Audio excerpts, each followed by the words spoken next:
इस खूबसूरत सी रानी के राज्य में जब भी कोई जवान लड़का आता था तो वो उसे शादी के लिए मनाने लग जाती थी। रानी लड़कों को कई तरह के लालच देती थी, लेकिन फिर भी कोई भी लड़का उससे शादी नहीं करना चाहता था। क्या थी इस रानी की सच्चाई जो इतनी खूबसूरत होने के बाद भी अपने बदन की गर्मी शांत करने के लिए तड़प रही थी? पूरी कहानी जानने के लिए वीडियो को आखिर तक जरूर देखें। कहानी की शुरुआत कुछ समुद्री व्यापारियों से शुरू होती है जो अभी अभी एक नए राज्य में आए थे। इन व्यापारियों का सरदार एक जवान लड़का था और उसके साथ उसकी बहन भी यहाँ आई थी। नए राज्य में आते ही सरदार को कोई पुकार सुनती है, जिसके बाद वो पुकार की तरफ जाने लगता है। सरदार को कहीं जाते देख उसकी बहन अपना पालतू बाज उसके पीछे लगा देती है ताकि जरूरत पड़ने पर बाज सरदार की मदद कर सके। सरदार नेक दिल लड़का था, इसलिए वो सभी की मदद करता था। उसके कानों में किसी लेडी की पुकार पड़ रही थी जो उसे मदद के लिए पुकार रही थी। जल्दी ही सरदार एक बुढ़िया के पास पहुंच जाता है। बुढ़िया उसे समुद्र में डूबती हुई लड़की दिखाकर कहती है कि जल्दी से मेरी बेटी को बचा लो। बुढ़िया की बात सुनते ही सरदार पानी में कूदता है। वैसे ये बुढ़िया कोई जादूगरनी थी जो अपना काम खत्म करते ही गायब हो जाती है और पालतू बाज ने उसे गायब होते हुए देख लिया था। उधर सरदार भी लड़की के पास पहुंच गया था।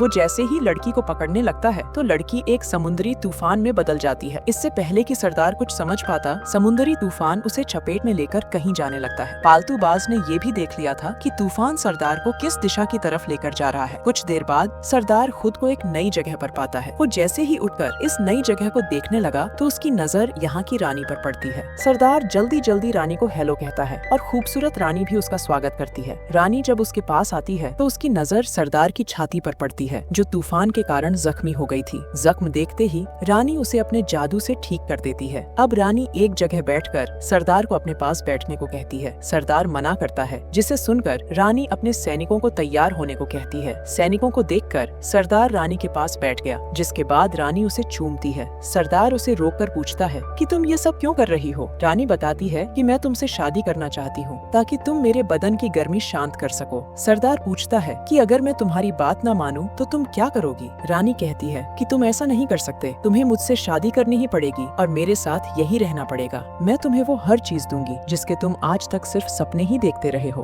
दूसरी तरफ बाज बाकी व्यापारियों की तरफ जा रहा था ताकि वो उन्हें सरदार के बारे में बता सके। उधर सरदार की टीम को भी पता चल गया था कि उनका सरदार मुसीबत में है। दूसरी तरफ रानी सरदार को शादी के लिए मना रही थी, लेकिन सरदार उससे शादी करने के लिए नहीं मान रहा था। इसी बीच एक सेविका गलती से एक फल गिरा देती है, जिससे गुस्सा होकर रानी उसे भस्म कर देती है। रानी का गुस्सा देखकर सरदार जैसे ही भागने लगा तो सैनिक उसे रोक लेते हैं। सरदार जल्दी जल्दी पास खड़ी सेविका से थाली छीनता है और उसे सैनिकों पर मारता है। देखते ही देखते सरदार सैनिकों के साथ लड़ने लगा। रानी चुपचाप खड़ी सब देख रही थी। सरदार में बला की फुर्ती थी। उसने देखते ही देखते सभी सैनिकों को इतना मारा कि वो साले सभी बेहोश हो जाते हैं। सैनिकों को बेहोश करने के बाद सरदार फिर से फुर्ती दिखाता है और सीधा खिड़की तक पहुंच जाता है। वो अब खिड़की से कूदकर भागने वाला था, लेकिन रानी फिर से जादू करती है और इस बार खिड़की पर लगी मालाएं सरदार को जकड़ लेती हैं। ये सब देखकर सरदार हैरान हो गया, जबकि रानी उससे कहती है कि अब तुम्हें भागने की सजा मिलेगी। दूसरी तरफ सरदार की टीम उसी दिशा की तरफ बढ़ रही थी जिस तरफ उन्हें बाज लेकर जा रहा था। सरदार की बहन अपने भाई से बेहद प्यार करती थी, इसलिए उसे उसकी फिक्र हो रही थी।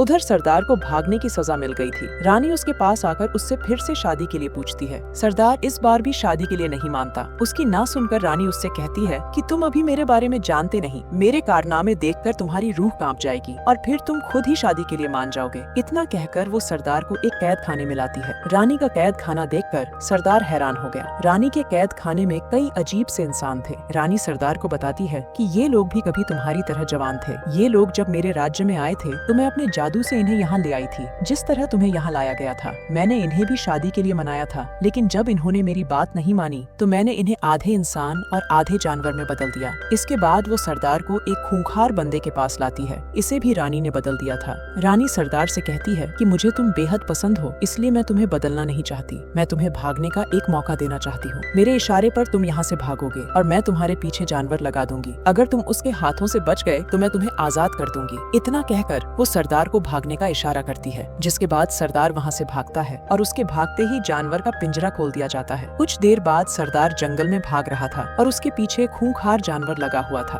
भागते भागते सरदार को एक सैनिक नजर आता है जिसका पूरा शरीर लोहे से कवर था। सरदार जैसे ही उससे मदद मांगता है तो वो साला उस पर ही हमला कर देता है। सरदार किसी तरह उससे भी बचकर भागता है, लेकिन किसी लकड़ी से टकराकर गिर जाता है। वो जल्दी जल्दी पास पड़ी लकड़ी उठाता है और फिर उसी से सैनिक का मुकाबला करने लगता है। जादुई सैनिक की ताकत देखकर सरदार समझ गया था कि इसे रानी ने ही भेजा है, क्योंकि वो धोखेबाज उसे हर हाल में मारना चाहती थी। वैसे भी रानी किसी इंसान से प्यार नहीं करती थी, क्योंकि उसे तो अपने जादू से प्यार था। सरदार अपनी सूझबूझ का इस्तेमाल कर किसी तरह सैनिक को मार देता है। उधर सरदार की टीम को एक टापू नजर आ गया था। टापू देखकर वो समझ गए थे कि उनका सरदार वहीं हो सकता है। दूसरी तरफ सरदार तेजी से भाग रहा था, क्योंकि उसके पीछे जानवर लगा हुआ था। भागते भागते सरदार को एक मोटी सी जड़ दिखती है, जिसकी मदद से वो एक पेड़ पर चढ़ जाता है। जानवर को अब सरदार नजर नहीं आ रहा था। वो उसे काफी ढूंढता है, लेकिन जब उसे सरदार नजर नहीं आता तो वो दूसरी तरफ चला जाता है। जानवर के जाते ही जैसे ही सरदार नीचे उतरता है तो जानवर उसके पास आ जाता है। सरदार जल्दी जल्दी फिर से पेड़ पर चढ़ता है, जिसे देखकर जानवर पास वाले मोटे पेड़ पर चढ़ने लगता है। जानवर मोटे पेड़ पर तो चढ़ सकता था, लेकिन सरदार जिस पेड़ पर था वो थोड़ा सा पतला था। जानवर कूदकर सरदार को पकड़ना चाहता था। सरदार उसकी योजना समझ गया था, इसलिए वो जड़ों की मदद से काफी दूर भाग जाता है। उधर रानी अपने जादुई बर्तन में सरदार की सारी हरकतें देख रही थी। दूसरी तरफ सरदार की टीम भी टापू पर पहुंच गई थी, लेकिन रानी की सेना जल्दी ही उन्हें पकड़ लेती है। उधर सरदार ने एक जाल तैयार कर लिया था,